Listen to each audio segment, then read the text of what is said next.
ഇല്ല സാറേ ഇല്ല ഇല്ല സാറേ ഒരു കയ്യബദ്ധം പറ്റിയതാണ് സാർ. എങ്ങനെയെങ്കിലും ഒന്ന് രക്ഷിക്കണം. അത് ഭാര്യ അറിഞ്ഞു കഴിഞ്ഞാൽ പ്രശ്നമാകും. അതുകൊണ്ടാ വീട്ടിൽ കയറ്റില്ലെന്നത് ഭയങ്കര പ്രശ്നമാകും. പ്ലീസ് എന്റെ ദൈവമേ, ഞാൻ എന്ത് ചെയ്യണോ? എന്റെ എത്തിക്സിനെ ബാധിക്കണോ?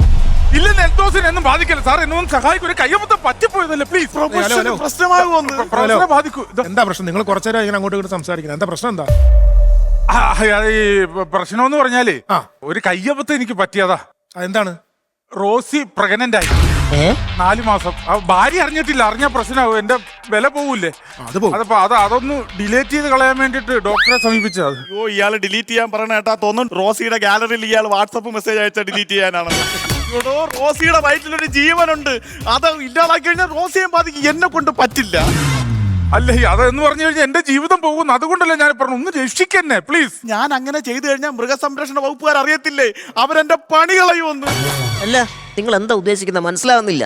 അയ്യോ, പക്രു ചേട്ടന്റെ കാര്യമൊന്നും കിട്ടിയിട്ടില്ല. ഇദ്ദേഹം വളർത്തുന്ന നായയാണ് റോസി. ഈ റോസി എന്ന് പറയുന്നത് ഇയാളുടെ ഭാര്യയുടെ പെറ്റാണ്. അവള് പെറ്റതല്ലേ, അതിന്റെ തള്ള വേറെ. അപ്പൊ ഈ നായ ഇദ്ദേഹത്തിനെ ഏൽപ്പിച്ചിട്ട് ഭാര്യ ഇറ്റലിയിലേക്ക് പോയി. ഓ, ഇയാളുടെ നോട്ടക്കുറവ് കൊണ്ട് ആ പട്ടി ഇപ്പോ 4 മാസം ഗർഭിണിയാണ്. സംഭവം എന്ന് പറഞ്ഞു കഴിഞ്ഞാൽ ആ പട്ടിയുടെ ഒരു രോമം പോയി അവൾ അവിടെ നിന്ന് അറിയും. അറിഞ്ഞു കഴിഞ്ഞാൽ എന്റെ ജീവിതം പോയി. ചേട്ടൻ എന്താ ചെയ്യുന്നത്? വൈഫ് ഇറ്റലിയിലാണല്ലോ. അപ്പൊ നമ്മള് വീടിന്റെ എല്ലാ ടോട്ടാലിറ്റി കാര്യങ്ങളും എല്ലാം മെയിൻ ആണ്. അല്ല, എല്ലാ കാര്യങ്ങളും എന്താണ് ഉദ്ദേശിക്കുന്നത്? രാവിലെ എഴുന്നേക്കും, റോസിനെ പല്ല് തേപ്പിക്കണം, പീഡിപ്പിക്കണം, ബ്രേക്ക്ഫാസ്റ്റ് കൊടുക്കണം, കൂട്ടത്തിൽ ഞാനും കഴിക്കും. വേറെ സമയം എനിക്ക് കിട്ടൂലല്ലോ. പിന്നെ ഇവിടെ കാര്യങ്ങൾ മുഴുവൻ നോക്കി വീട്ടിലെല്ലാ കാര്യങ്ങളും ഈ പട്ടിയുടെ കാര്യങ്ങളും നോക്കണം. ഒന്നാമത്തെ കാര്യം, വീട്ടിൽ ഫുള്ള് CCTV ക്യാമറ. എന്തെങ്കിലും ഞാനിത് അനാമത്ത് കാണിച്ചു കഴിഞ്ഞാൽ അപ്പൊ അവിടെ ബെല്ലടിക്കും. പട്ടീനെ നോക്കലാണ്. അങ്ങനെ പറയാം. അത് തന്നെ.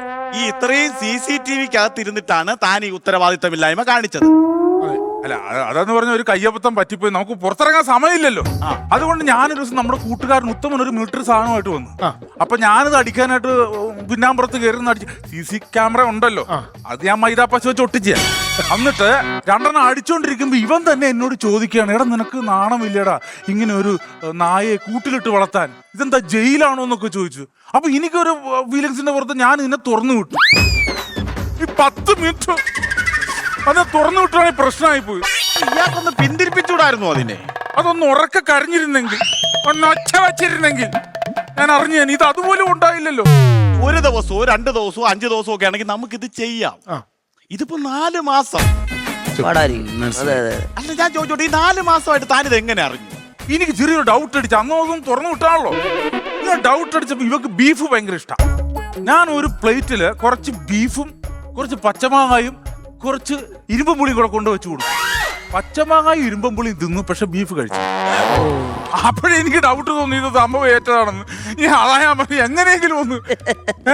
നമ്മൾ വിചാരിക്കും പോലെ ആളല്ല ഇയാൾ. ഭയങ്കര ഉടായിപ്പാ. 4 വർഷം മുമ്പ് തനിക്കൊരു പഗ്ഗില്ലായിരുന്നോടോ? എനിക്കിതിൽ പങ്കില്ലെന്ന് ഞാൻ പറഞ്ഞല്ലോ. ഈടോ, അതല്ല, പഗ്ഗെന്ന് പറഞ്ഞ ഒരു ബ്രീഡ്, ഒരു നായ ഇനം, ഒരു പഗ് നായ തനിക്കില്ലായിരുന്നു. അത് ഞാൻ കൊടുത്തു. എന്തിനു കൊടുത്തു? അത് ഒന്നാമത്തെ കാര്യം, ഭക്ഷണം കൊടുക്കാൻ പറ്റൂല. അതെന്ത് കൊടുക്കാൻ വയ്യാത്തത്? അതിന്റെ ഫ്രണ്ട് ഏതാ ബാക്ക് ചെയ്യാൻ പറ്റില്ല. 2 വശം ഒരുപോലെ ഇരിക്കണം. മുഴുവൻ ഉടായിപ്പ്. അതുപോലെ ഇപ്പൊ പുതിയൊരു പരിപാടി തുടങ്ങിയിട്ടുണ്ട് ഇയാള്.